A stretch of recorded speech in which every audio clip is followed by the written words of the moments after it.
CSE অর্থাৎ যারা audit করে তারা অডিট করতে পারবে না, হিসাব চাইতে পারবে না। তথ্য জানার অধিকারের আইনে তার প্রকাশ হবে না। নির্বাচনী বন্ডে কি ঘোটালা, তার চাইতেও বড় ঘোটালা পিএম কেয়ারসে হয়েছে।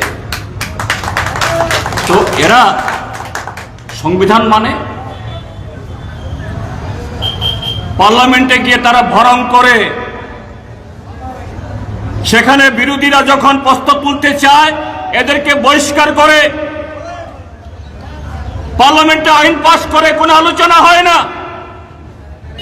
কাজেই বন্ধুরা, এই জন্যই বলছি এবারে নির্বাচন শুধু নতুন একটা সরকার তৈরি করে নির্বাচন না, কিভাবে আমাদের সংবিধানকে, গণতন্ত্রকে এবং দেশের আমাদের যে শক্তির উপর দাঁড়িয়ে আছে ধর্মনিরপেক্ষ কাঠামো, একে রক্ষা করা যায়।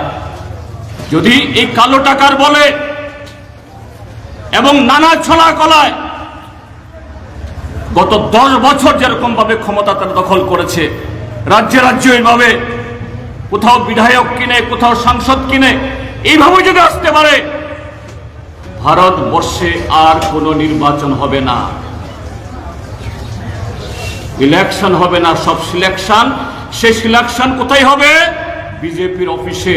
তারাই ঠিক করে দেবেন কে মন্ত্রী, কে শান্ত্রী, কে কি পাবে। তাদের কথা উদ্বাস করতে হবে। এদেশের অফিসার, বিচারক আপনারা দেখেছেন, ভারতের সুপ্রিম কোর্ট। দেশ এবং দেশের মানুষ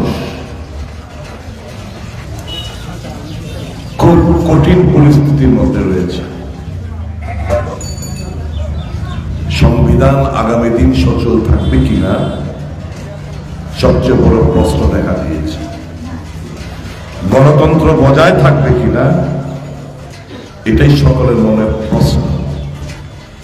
এই যে দেখেন, এখানে একটা ত্রাস, অজানা আতঙ্ক, একটা ভয়, মানুষের মধ্যে ভীতি, এটাই প্রমাণ দেয় যে সংবিধান নড়বড়ে, গণতন্ত্রের কোনো বালাই নেই।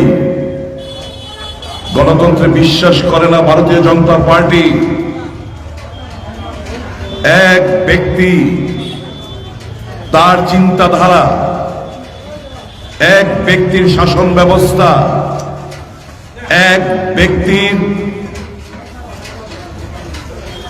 সমস্ত কিছু এই ভারতবর্ষের মধ্যে বর্তমানে ইমপ্লিমেন্ট হচ্ছে না। যে সদলীয়দের কোনো মূল্যায়ন আর বিরোধীদের কথা বলে তো লাভই নেই। দেশ এভাবে চলতে পারে না।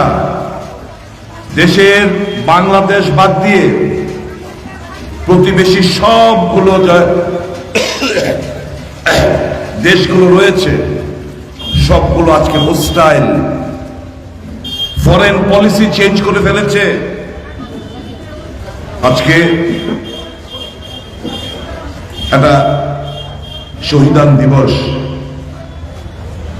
প্রয়াত এই নেতার প্রতি ব্যক্তিগত আমার তরফ থেকে, দলের তরফ থেকে ওনার প্রতি আমাদের শ্রদ্ধা নিবেদন করছি। আজকে ইস্টার সানডে, প্রত্যেকটি গির্জায় ঈশাই ধর্মে যারা বিশ্বাসী তারা প্রার্থনা